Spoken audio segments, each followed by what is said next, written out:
Olá, boa noite. Está no ar o programa Questão de Ordem. O Tribunal de Contas do Estado do Ceará está sob novo comando desde janeiro deste ano, quando tomou posse o conselheiro Edilberto Carlos Pontes Lima, que é o novo presidente do TCE para os próximos 2 anos, esse ano de 2016 e o ano de 2017. No discurso de posse, o novo presidente do tribunal disse que uma das principais missões dele será exatamente de garantir mais transparência e celeridade ao julgamento dos processos públicos do Estado do Ceará. O novo presidente do Tribunal de Contas do Estado, o doutor Edilberto Pontes, é o meu convidado hoje aqui no programa Questão de Ordem. Vai falar exatamente dos próximos 2 anos, né, e o que muda no TCE, né, com a presença do doutor Edilberto na presidência do Tribunal de Contas. O doutor Edilberto é graduado em Economia pela Universidade Federal do Ceará, tem graduação também em Direito pela Unifor, é mestre em Economia pela UFC e doutor na área pela Universidade de Brasília. Ele é especialista em Políticas Públicas pela Universidade George Washington, nos Estados Unidos, e também tem pós-doutorado pela Faculdade de Direito da Universidade de Coimbra. O doutor Edilberto já lecionou em instituições como a Universidade de Brasília, a Fundação Getúlio Vargas, foi empossado como auditor do TCE em outubro de 2007, aprovado em concurso público. Ele agora é o novo presidente do Tribunal de Contas e é o meu convidado hoje. É com ele o Questão de Ordem, doutor Edilberto Pontes, que também já foi corregedor do TCE no biênio 2012 e 2013. Vamos saber dos planos do novo presidente do Tribunal de Contas do Estado do Ceará a partir de agora no Questão de Ordem. Está no ar o programa, você interage com a gente pelas nossas redes sociais, você pode usar o nosso endereço eletrônico para se comunicar com a nossa produção e você pode sugerir temas, fazer comentários, não é? Fazer críticas, evidentemente, ao programa. Você nos acompanha aqui na TV Assembleia, nas nossas reprises, e você também pode nos acompanhar no nosso canal no YouTube, a TV Assembleia. Você coloca lá, YouTube Questão de Ordem, você pode acompanhar todos os programas que estão disponibilizados na rede mundial de computadores. Doutor Edilberto, muito boa noite, é um prazer mais uma vez. Boa noite, é um prazer estar aqui, obrigado pelo convite. Doutor Edilberto, as instituições brasileiras, elas têm uma forma, mas costuma-se dizer que nas administrações prevalece muito também o perfil do dirigente, não é? Do governador, do prefeito, dos presidentes dos órgãos, do presidente da Câmara dos Deputados, do presidente do Senado e do presidente do Tribunal de Contas. O senhor avalia também assim, quer dizer, qual será a grande marca da sua gestão? Porque vai ter um perfil, evidentemente, adequado com a sua formação. O senhor ingressou no TCE por concurso público, isso é um dado extremamente relevante, não é?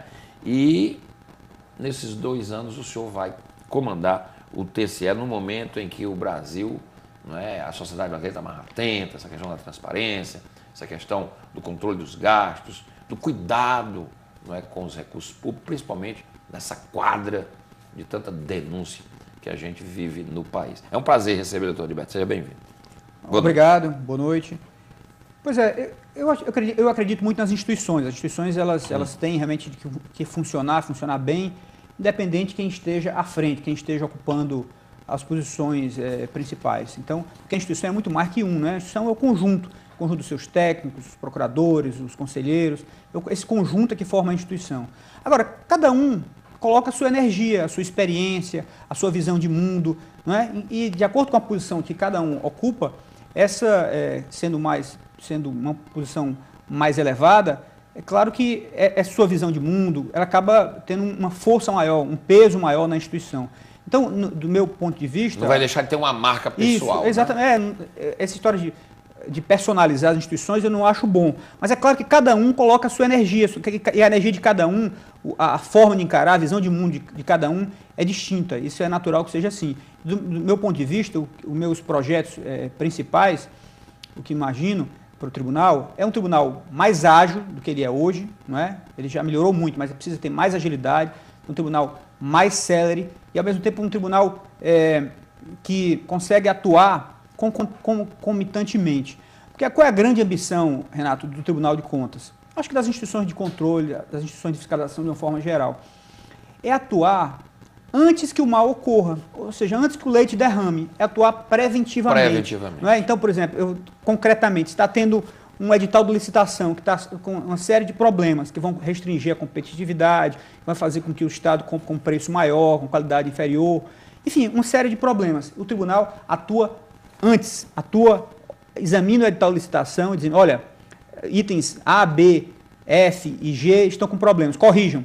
Então o tribunal atua, é muito melhor atuar aí do que deixar a licitação passar, daqui a 2, 3 anos, depois que ocorreu, houve sobrepreço, e aí o tribunal vir multar, aplicar sanções, dizer que a conta é irregular. Então, quer dizer, o grande mote, a grande ambição do Tribunal de Contas é atuar de forma preventiva, antes que o mal ocorra. Tem estrutura para isso, doutor? Pois é, o tribunal, eu sempre tenho defendido isso, que o Tribunal de Contas do Estado do Ceará, quando a gente compara com o resto do país, é um Tribunal de Contas subdimensionado.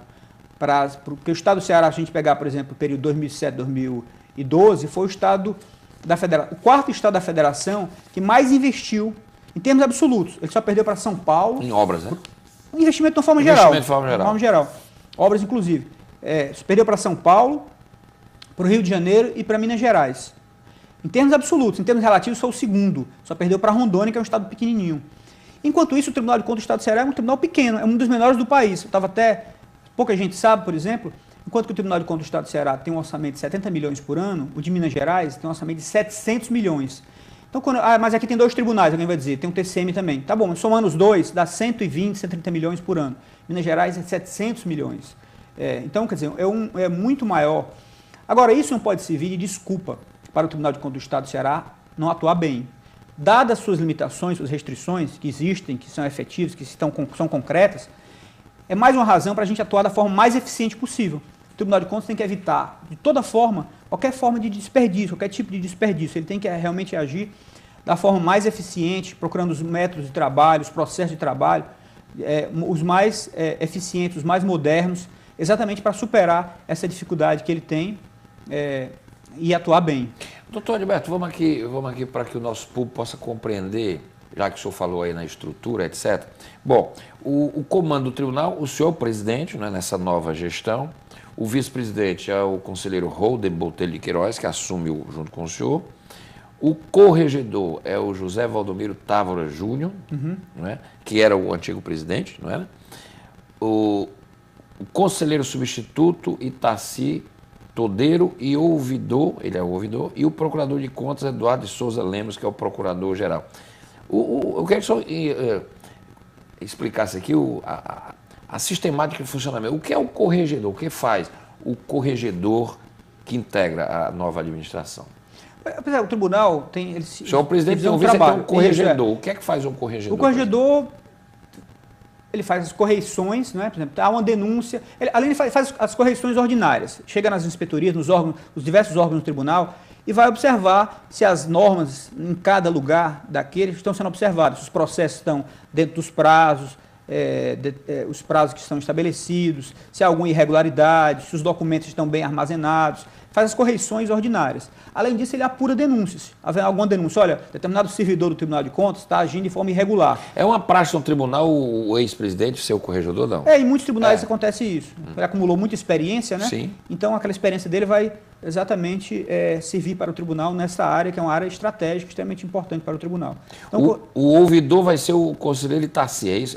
Ele é conselheiro substituto. Como é que é isso, conselheiro substituto? O conselheiro substituto é o seguinte, o tribunal tem 7 conselheiros titulares e 3 conselheiros substitutos. Os conselheiros substitutos relatam processo, só não tem direito a voto. Mas relatam processo. Só tem direito a voto quando estão substituindo. Se tem um conselheiro de férias, de licença, por qualquer razão, aí o conselheiro ele tem direito a voto. Aí ele tem atuação plena. Que é para manter os 7 votos. Para manter os 7 votos, exatamente. Do tribunal. Ele é o ouvidor. A ouvidoria foi criada há 2 anos pelo tribunal, há pouco tempo, mas tem tido uma atuação muito grande também. É exatamente isso.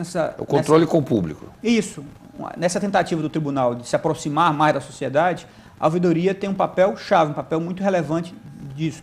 Tem um canal, tem um site na internet, tem um telefone que as pessoas podem ligar, fazer reclamações, enfim. Exatamente um contato, sem prejuízo das demais formas de contato do tribunal com a sociedade, mas esse é mais um canal que o tribunal tem para se aproximar, para ouvir o cidadão, para ouvir as reclamações. E principalmente, né, doutor, eu acho que já que o tribunal, pelo que eu compreendi, o senhor vai querer uma abertura maior, ver como é que a sociedade percebe o tribunal. Exatamente. Isso é importante, né? Exatamente, Como é que o trabalho do tribunal, porque o tribunal não é uma redoma, né? Como ele está repercutindo na opinião pública. Exatamente. Isso é fundamental.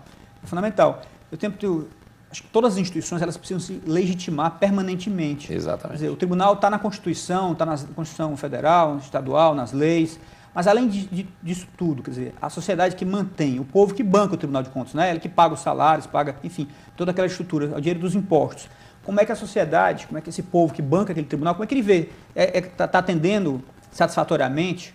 Não está atendendo? O que é que precisa melhorar? Então é fundamental que o tribunal tenha um relacionamento e ouça o que a sociedade está achando dele, quais são as reivindicações, os pedidos de melhoria, de atuação do tribunal, porque ele é mantido pela sociedade, é mantido pelo povo. E o procurador-geral, o procurador de contas é um cargo de carreira, né, do tribunal? Também, são concursados, lá no tribunal são 3, né? E um deles é o procurador-geral. Exatamente. E o que é que eles fazem? Eles dão parecer em todos os processos, para examinar, chama de fiscal da lei. Está de acordo com a lei, está de acordo com a legislação, os processos de controle externo. Eles abrem representações, estão tendo determinado problema, eles estão achando que uma licitação A, B ou C, que determinada obra está indo mal, está cometendo alguma irregularidade. Então, eles abrem representações para o próprio tribunal, apontando aquelas irregularidades, aqueles indícios de irregularidade, para que o tribunal faça uma averiguação.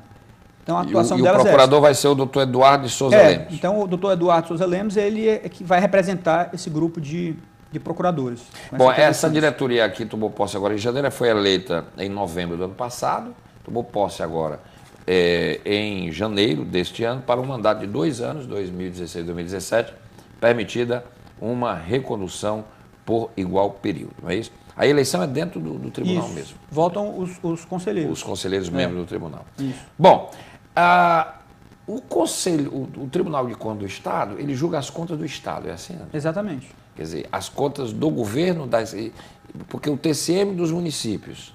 Exatamente. E onde esses tribunais interagem, doutor? Ou não interagem, o TCM e o TCE? São órgãos independentes, né, autônomos, que não têm uma relação formal, não tem relação formal nenhuma. Né, são órgãos completamente independentes. O que há é uma troca de experiências, um intercâmbio de ideias. Porque o Estado não faz convênio com prefeituras? Sim. E aí onde começa e onde termina a competência de cada um dos tribunais? Quando o recurso é estadual e o Estado faz um convênio com o município, a competência é do Tribunal de Contas do Estado. Assim como, isso é até interessante, quando o recurso é da União.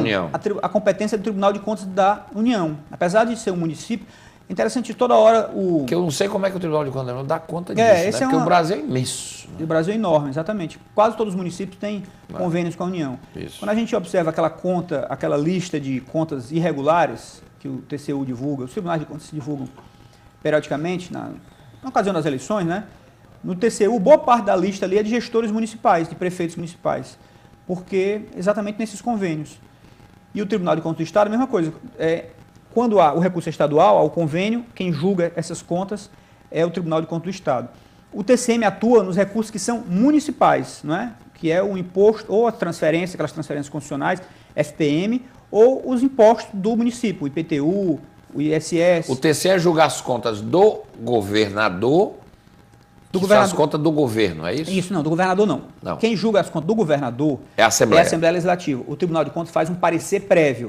Que é obrigatório, a Constituição diz que é obrigatório, a Assembleia não pode julgar sem um parecer prévio, mas é um parecer prévio. Mas é um parecer que pode ser acatado ou não. Pode ser acatado ou não, exatamente. A Assembleia, no seu julgamento político, com as câmaras, faz o julgamento dos prefeitos. Exatamente. Agora, qual é a conta que o Tribunal de Contas do Estado julga? Dos gestores, de cada secretário. Secretário da Fazenda, secretário do Planejamento, de cada dos secretários e dos presidentes dos poderes, do presidente do Tribunal de Justiça, do Procurador-Geral de Justiça, enfim, do próprio TCM. Quem julga as contas do próprio TCM é o Tribunal de Contas do Estado. Aí ele julga, a Constituição diz que nesse caso ele julga as contas. O tribunal julga não é parecer. Parecer é apenas para as contas do governador. E desses julgamentos tem repercussão, inclusive jurídica, não é? Sem dúvida. Inclusive de inelegibilidades, etc. Exatamente. A maior parte da aplicação da lei das inelegibilidades, né, essa lei da ficha limpa, vem de decisões dos tribunais de contas. O senhor disse aqui no início da entrevista um detalhe interessante, de que o senhor vai querer estabelecer uma ação preventiva, não é? Por exemplo, convênios, etc. E eu me lembrei, agora recentemente teve uma polêmica, e o caso ainda não está resolvido, porque as contas da presidente Dilma estão agora para julgamento do Congresso. Mas, no parecer do Tribunal de Contas da União, que foi aprovado pelo Pleno do Tribunal, as contas foram reprovadas. Isso. O presidente do TCU, o senhor Nardes, né, Augusto Nardes, ele revelou que por várias vezes fez recomendações ao governo, aos ministros do planejamento, etc., que o encaminhamento daquelas questões estavam em descumprimento com a lei, que aquilo não era permitido, a tal das pedaladas. Né? E por várias vezes fez alertas, quer dizer, mostrando que muitas vezes até o alerta é feito, mas parece que nós temos essa natureza imperial, né, do presidencialismo brasileiro, muitas vezes o poder político releva ou acha que as coisas não terão consequência, como tiveram no Tribunal de Contas, criou uma celeuma, inclusive, com problema de impeachment, etc, etc. Quer dizer, no caso do TCU, quando o senhor falou aí, quer dizer, o TCU até que alertou, né, quer dizer, mas parece que o Estado não entendeu que aqueles alertas seriam relevantes. É isso que o senhor quer fazer em termos relativos àquilo do Estado é verdade. Na verdade, são várias dimensões. Uma delas é isso, é o alerta. O alerta no sentido, mas não tem pedido de coerção. É apenas um alerta. É um alerta. Em outros casos, o tribunal... Mas é um alerta que pode ter uma repercussão pode pública. ter no futuro, exatamente. Mais do ponto de vista moral, do ponto de vista público, de pressão política, nesse sentido. Mas também o tribunal age com poder coercitivo em alguns casos. Por exemplo, se há um edital de licitação que há claramente ali um sobrepreço ou um direcionamento, o tribunal pode sustar diretamente aquele edital de licitação. O tribunal tem esse poder. Tem esse poder. Se percebe que aquela licitação está carimbada, digamos assim, para favorecer aquela empresa, etc., o tribunal pode... Pode ele próprio sustar. É um poder conferido pela própria Constituição Federal. Qualquer ato que esteja... Primeiro ele abre um prazo e diz, olha, se explique. Muitas vezes o gestor se explica e o tribunal se convence que o gestor estava correto. Mas muitas vezes não. Isso é corriqueiro, o tribunal dá uma cautelar, suspendendo diretamente, sustando determinado ato, determinada licitação. Então isso se faz... Que às vezes isso ajuda, inclusive, o governante. Claro, né? Muitas vezes. É um erro da administração que não foi percebido e o tribunal cumpre esse papel importante. Que a lei é o erro, é uma ordem para aquele gestor, para o secretário, para determinada pasta da administração pública que está... Não é para o governador, mas para quem está administrando. Porque essa é a grande questão. O governador, regra geral, aqui no Brasil inteiro, assim como o presidente da República, ele não é ordenador de despesa, não é? Ele não faz atos de gestão. Ele não faz uma licitação, por exemplo, ele não ordena despesas. Então, o tribunal age... Embora seja o responsável pela administração. Né? Em último grau, mas é um responsável político, né? Ele dá grande direcionamento. Mas não é o governador que está controlando cada licitação. Ele não vai saber se aqui está tendo sobrepreço ali, está tendo direcionamento. A responsabilidade é do secretário, né? É aquele que está... Então, o tribunal vai agir plenamente aí. Olha, esse tal licitação tem sobrepreço. Olha, está sendo direcionado. E aí, o próprio tribunal susta diretamente. Manda só um comunicado, às vezes por fax. Senhor secretário, o tribunal sustou esta licitação. Ele deu 5 dias para o senhor modificar. Às vezes, modifique o item A, B e C. E aí o gestor é obrigado a modificar. Isso é atuação preventiva. Atuar antes que o leite derrame, né? Depois que acontece... Isso é importante. E o senhor vai querer otimizar isso. Isso, exatamente. Porque isso é trabalhoso, né? Eu imagino quantas centenas de licitações os atos de governo são praticados por tantas secretarias. Pois é, falar é fácil, Renato, e de fazer é difícil. É complicado. Por isso é que nós temos que ter metodologia, né? Métodos científicos, métodos modernos para fazer isso. Critérios de materialidade, acima de determinado valor, os outros valores faz por sorteio. É uma série de amostra. Exatamente. Série de técnicas que estão sendo desenvolvidas exatamente para aperfeiçoar. Mas é um caminho que me parece que é a obrigação do tribunal de fazer. Ele não pode deixar ficar... Essa vai ser uma norma sem dúvida, na sua administração. Essa é uma obrigação que todos teremos de examinar os editais de licitações mais relevantes e os demais, para não achar que é nesse que pode fazer o que bem entender, o tribunal atua por amostragem, por sorteio, por técnicas científicas. Doutor Gilberto, por que nós temos leis, etc., qual é a sua avaliação, assim, não é nem como presidente do tribunal, mas como uma pessoa que está na administração pública, cumprindo esse papel relevante como conselheiro, por que se consegue se desviar tanto recurso público no Brasil, se tem tanto mecanismo de controle? É uma coisa que às vezes eu fico... Como se desvia tanto recurso, não é? Eu estava assistindo hoje o depoimento daqueles procuradores do Ministério Público Federal. Hoje saiu uma nova operação aí, Operação Acarajé, eles, né? E é impressionante como se busca formas criativas para o ilícito, né, no Brasil. Um negócio impressionante.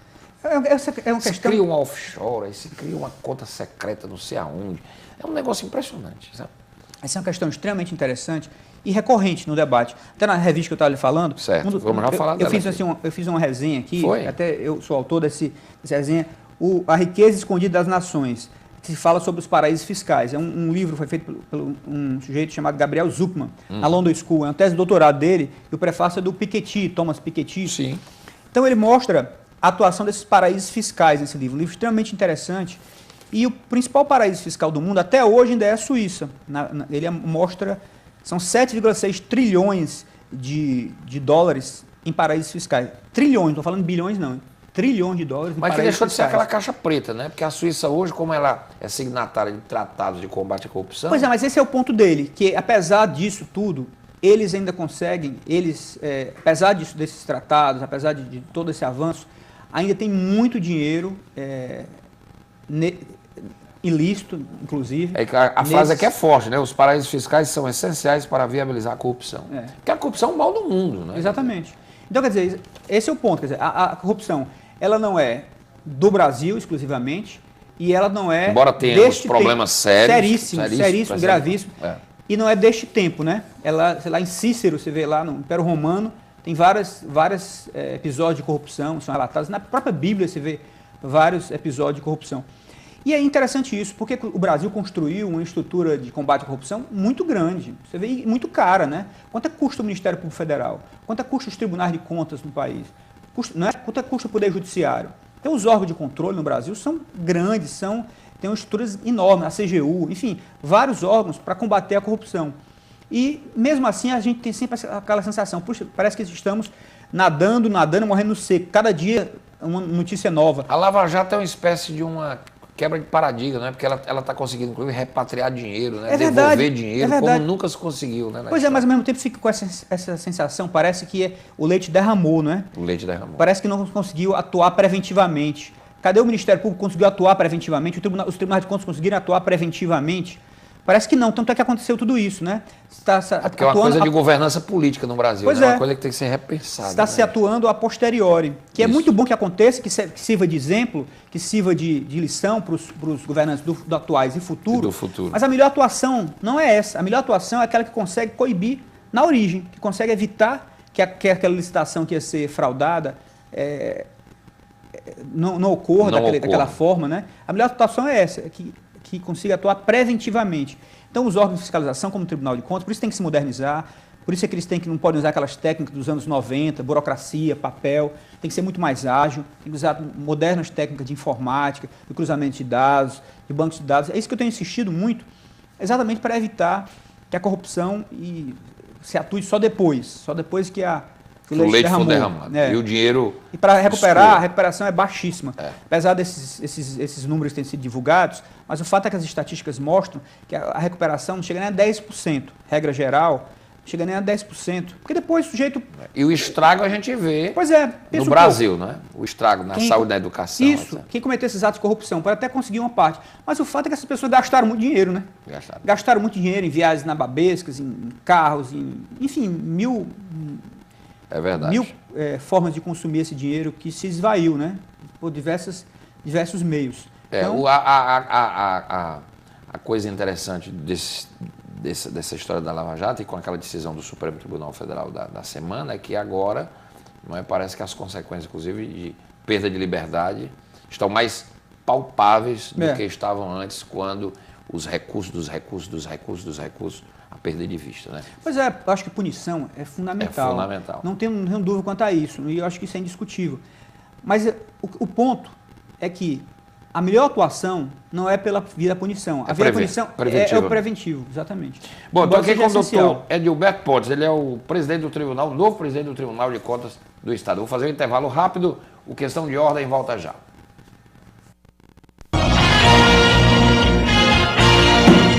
Quem se importa com a vida dos adolescentes? O Ceará é o terceiro estado do Brasil em número de adolescentes assassinados. Em alguns casos, por outros adolescentes. 974 em 2014, 817 em 2015. Fortaleza lidera o índice de homicídios na adolescência entre as capitais. Outras 7 cidades cearenses aparecem nas pesquisas com números alarmantes. Caucaia, Crato, Itapipoca, Juazeiro do Norte, Maracanaú, Maranguape e Sobral. Porque cada vez mais parece ser natural matar ou morrer tão jovem, aos 18, aos 17, aos 16, aos 15. É possível evitar esse massacre? Sim, é possível. Quem são esses meninos e meninas? Que histórias existem por trás dessa violência? Por que matam? Por que são mortos? Cada vida é importante. Todos nós somos responsáveis por cada criança e cada adolescente. Você se importa? Nós nos importamos.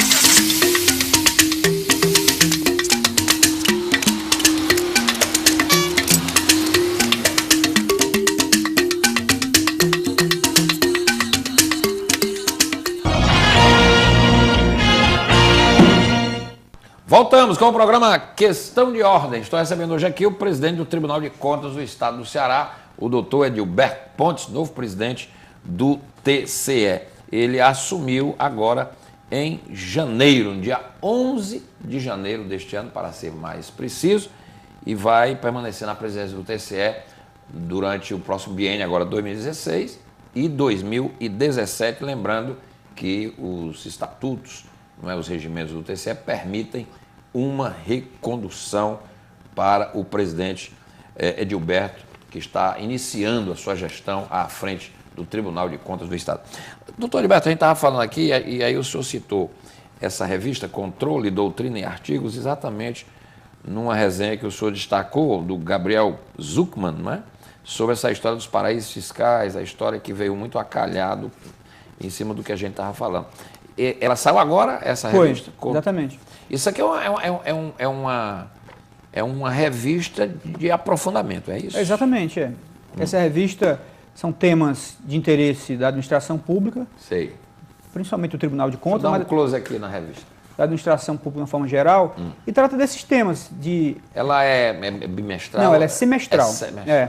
Responsabilidade fiscal, licitações de contratos, direito financeiro, direito administrativo, direito constitucional, finanças por exemplo, o senhor colocou aqui um tema que foi escrito por não é ele é economista? Gabriel Zucman é. Economista. Né? Exatamente. Abordando um tema atualíssimo, né? Porque se você abrir hoje qualquer jornal do Brasil, ele fala em paraíso fiscal, né?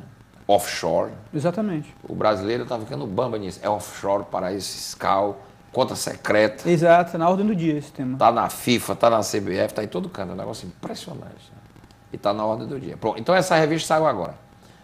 E o senhor vai manter a tradição desse trabalho aqui, que é... Eu já sou editor dessa revista há uns 6 anos. Pois é, o senhor veio aqui da outra vez, o senhor falou que o senhor é editor. Exatamente. E se você observar, Renato, tem... aqui o senhor é do Conselho Editorial, editor, Edilberto Carlos Pontes. Tem especialistas do Brasil inteiro que fazem parte do Conselho Editorial. Professor Conte, da USP, professor Juarez Freitas, da Federal do Rio Grande do Sul, professor Katsumo da Estou vendo aqui. Universidade de Brasília, professor Raul Veloso. E o TCE tem essa escola superior de contas, né? Escola de contas. Que é presidida lá pelo Alexandre Figueiredo, o conselheiro Alexandre Figueiredo. Exatamente. Legal. Que é um um órgão de estudo, né? de formação. Somente de treinamento. Oferece treinamentos exatamente nessas áreas de atuação do tribunal. A área de licitações e contratos, a área de LRF, de direito financeiro, promove eventos. Agora nós temos, por exemplo, que é promovido pela escola, mas eu estou à frente disso, o TCE Debate. Não sei se você já ouviu falar. Já. Então a gente traz especialistas do Brasil inteiro, né? Tivemos a honra aqui de contar com o professor Marcos Mendes, que escreveu um livro muito interessante, Porque o Brasil Cresce Pouco. Ele fez uma palestra muito interessante aqui. O professor Raul Veloso vai falar sobre as finanças estaduais. Legal. O ministro do Supremo, Luiz Roberto Barroso, uma palestra muito interessante. Da outra vez que quando o senhor veio aqui, o senhor me deu a revista e eu li várias coisas interessantes. Tem assuntos extremamente interessantes, inclusive conhecimento geral, não é uma coisa meramente da funcionalidade do tribunal. Tem tido uma repercussão muito boa essa revista. Muita gente considera essa revista, sem nenhum tipo de autoelogio, mas considera essa revista a melhor revista dos tribunais de contas do país. É uma coisa que a gente tem conseguido produzir, graças a Deus, muito bem. E se você observar, os autores do Brasil inteiro, de São Paulo, do Rio Grande do Sul, autores do Brasil inteiro. Isso já é uma prova da vitalidade da revista. Exatamente. Né? Exatamente. Uma prova da vitalidade e a participação de renomados. Né? Autores do Brasil inteiro. Legal. Bom, doutor Edilberto, a gente falou aqui e o senhor disse, a ciência técnica, não é essa meta alvissareira do senhor de fazer a prevenção, de antecipar-se, de usar os mecanismos tecnológicos, não é? De não usar métodos, não é, ultrapassados, porque o tribunal precisa se atualizar. O tribunal está pronto para isso, doutor? Está se preparando. O tribunal está se preparando. Ele fez um concurso há uns 5 anos, entraram... Para ter uma ideia, Renato, quando eu entrei no tribunal, em 2007, o tribunal não tinha nenhum engenheiro. Quando tinha uma denúncia de que havia determinada obra com problema, aí tinha um engenheiro lá que era um verdadeiro, assim, improvisado. Olha, fulano vai lá e dá uma olhada e tal. Aquela história de faz de conta, aí era faz de conta mesmo, porque não existia. Nós fizemos um concurso grande, hoje temos 10 engenheiros, agora foi feito outro concurso, vão assumir mais 48... Tem um profissional para fazer um laudo técnico. Exato, então, 48 novos servidores vão assumir agora, a maior parte de nível superior, entre eles tem engenheiros, pessoal da área de informática, pessoal, auditores. Além disso, o tribunal modernizou muito o seu parque de informática. Hoje, o presidente anterior, o conselheiro Valdomiro Távora, adquiriu um container e todo o sistema de informática bastante moderno, o tribunal hoje dispõe. Então, eu acho que o tribunal tem uma infraestrutura, precisa melhorar muito, mas a infraestrutura hoje é bastante razoável, tanto meios materiais quanto meios humanos. Precisamos melhorar, principalmente a parte pessoal, como disse, eu acho subdimensionado ainda pela carga mas já avançamos bastante e temos sim como atender em boa parte, não tudo, mas em boa parte, esses propósitos de... O senhor disse no seu discurso lá de posse que o senhor objetiva da transparência e celeridade aos julgamentos. O que a gente pode entender por esta celeridade? Qual é o tempo médio de julgamento de processo? Qual é o tempo que o senhor pretende? Então, esse é um ponto-chave, né? Uma coisa é o controle concomitante, né? Evitar que o mal ocorra. Outra coisa é também uma obrigação constitucional do tribunal de julgar contas. Todo mundo, todo gestor, as contas são julgadas pelo tribunal. E até um direito do gestor, que está na Constituição, de ter a sua conta julgada. Não ficar pendente. Não ficar pendente. O tribunal lá dizer, olha, julguei as contas, são regulares com ressalva, enfim. E o tribunal, por essa carência de pessoal, sempre diz assim, olha, a prioridade é o controle concomitante, o julgamento de contas é uma coisa acessória, mas o fato é que está na Constituição, temos que julgar as contas. Então, esse é um dos propósitos principais. A gente tem que criar técnicas, criar métodos para julgar o mais rápido possível. Um propósito que a gente uma meta que a gente estabeleceu lá é julgar, até o final desse ano, todas as contas de 2014. Terminar 2016 com todas as contas de 2014 sendo ficar julgadas. Só 2015. Então isso nunca aconteceu na história do tribunal, julgar as contas tão rapidamente. É uma das nossas prioridades. O senhor quer enxugar as contas de 2014 ao final, deixando 2016 não tem uma meta. É uma meta, não tem nenhuma conta de 2014 para ser julgada. Porque hoje temos contas antigas para serem julgadas, contas de 2000, de 2001, de 2002, de 2003, várias contas ainda pendentes de julgamento, por uma série de razões. E a ideia é virar essa página e não permitir mais esses acúmulos. Exatamente, pegar os estoques e fazer força-tarefa para reduzir os estoques e evitar que se formem novos estoques. Esse é uma das formas. 2014, a gente... Qual é a média de processo por cada... Porque são poucos conselheiros, né? 7 conselheiros. 7 conselheiros mais Mas tem os um substitutos. corpo técnico, né? Mais o corpo técnico. Tem Cada conselheiro tem uma equipe, né? Que assessora. Cada conselheiro tem 4 assessores, né? Assessores diretos. Mas, além disso, tem a estrutura técnica do tribunal. Que né? funciona. Que funciona. Hoje o tribunal tem 14 inspetorias. Tem a inspetoria de obra, a inspetoria de convênios, a inspetoria de licitações, a inspetoria de atos de pessoal, enfim. Doutor, como é que funciona a mecânica? Por exemplo, o processo é distribuído, é sorteio, não é? Isso. Aí o conselheiro tal recebe o processo tal. Ele faz uma avaliação, não é, preliminar, e ele percebe a necessidade de uma inspetoria, de uma avaliação em loco, etc, etc. Aí ele demanda esse serviço, é isso? É assim? Antes dele fazer, como é que funciona essa? Exatamente isso. Chega o processo, é distribuído, vai direto para as inspetorias. Elas vão fazer esse primeiro exame. Independente, não precisa dele pedir.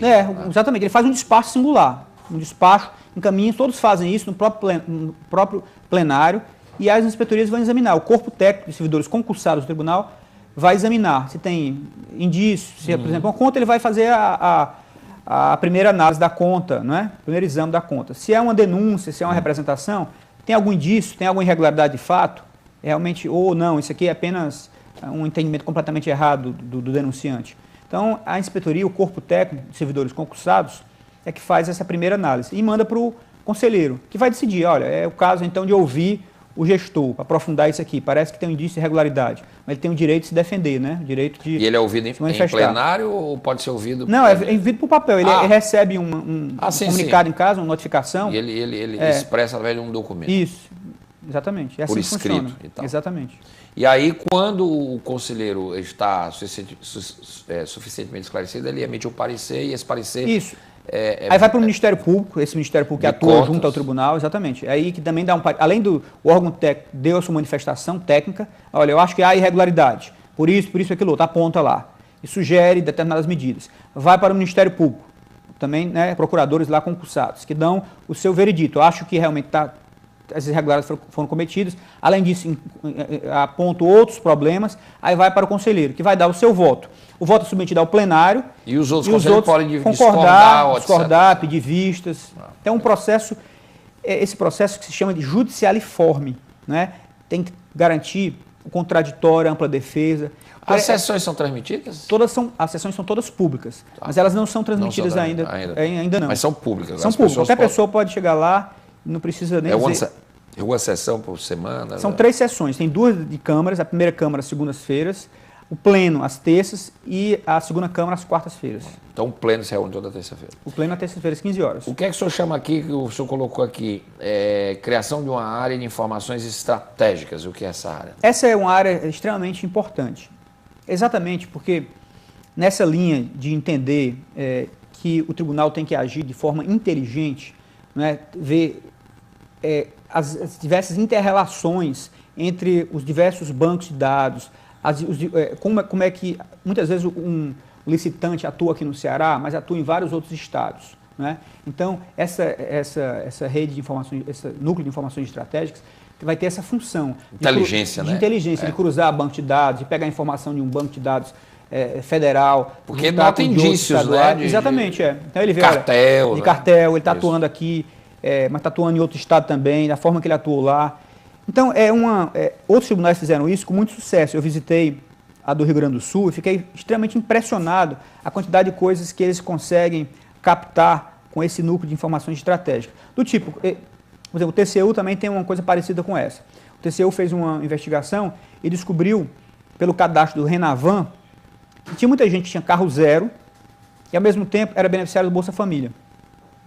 Então, ele vai lá e pode ter uma atuação desse tipo, né? Uma atuação incompatível, né? Totalmente incompatível. A pessoa está um carro zero e beneficiário do Bolsa Família. Então, esse tipo de coisa. E a gente pode pegar gente que está recebendo, que está acumulando ilicitamente, às vezes tem emprego no Estado, tem emprego também na Prefeitura, acumulando devidamente, tem emprego na União. Então, eu vi vários relatos, pegaram, por exemplo, situações de médicos que tinham 8 contratos com o Estado, coisa absolutamente irregular, porque é permitido até 2, né? 2. A Constituição permite 2 da área de saúde, mas havia casos que tinham 7 em alguns estados. Então, esse tipo de coisa que o tribunal, para poder atuar bem, tem que atuar de forma inteligente. Cruzando banco de dados, cruzando informações de várias fontes distintas. É preciso que a gente faça convênios com várias outras instituições. Só os que a gente tem do Estado é insuficiente. A gente precisa também do governo federal, precisa dos municípios, precisa de várias outras instituições, do INSS, do próprio da Receita Federal, SERPRO, atuar de forma inteligente e em rede, de forma integrada com outras instituições. Doutor Edilberto, eu queria agradecer, eu acho que o tribunal está muito bem entregue, não é? É uma pessoa competente, talhada, não é? E que eu faço votos que o senhor obtenha esse êxito, porque o êxito do Tribunal de Contas, desses mecanismos de novos, não é? De inovação que o senhor vai implantar, vai melhorar a fiscalização, vai otimizar, não é? A fiscalização que, em última instância, é a proteção do dinheiro público, não é? Que o dinheiro público ele precisa ser muito bem aplicado. Não é? Melhor seria se todos os agentes públicos tivessem a devida compreensão disso, mas como isso é uma utopia, precisa que o Estado estabeleça os mecanismos de prevenção, de controle e de fiscalização para que a gente possa, digamos assim, poupar o dinheiro que no Brasil todo dinheiro é curto, né? A gente vê que nós temos demandas sem dúvida, imensas e não tem dinheiro para nada, sem né? dúvida. Porque a corrupção nesse país é um negócio muito sério. É endêmica, é um negócio seríssimo. Então, muito obrigado, sucesso. Obrigado, agradeço muito o convite, é um prazer estar aqui. E o Tribunal de Contas do Estado do Ceará está aberto à sociedade, é um grande prazer receber as pessoas no tribunal, a gente organiza vários eventos e as próprias sessões são públicas. É um grande prazer receber. É sempre bom recebê-lo, até porque esse programa faz também esse papel importante de abrir esse debate. Um órgão como o TCE é importante que ele venha sempre aqui, sempre que a demanda necessitar. O senhor é importante a sua vinda como presidente para que a gente possa divulgar a boa governança, e a partir de agora, com a sua experiência, com a sua jovialidade, com a sua inteligência, elas serão implantadas no TCE. Obrigado, doutor Edilberto. Obrigado. Obrigado por ter vindo. Parabéns pela posse e sucesso na sua missão. Edilberto Pontes, presidente do Tribunal de Contas do Estado do Ceará. O Questão de Ordem foi com ele. A gente fica por aqui. O Questão de Ordem volta amanhã. Até lá.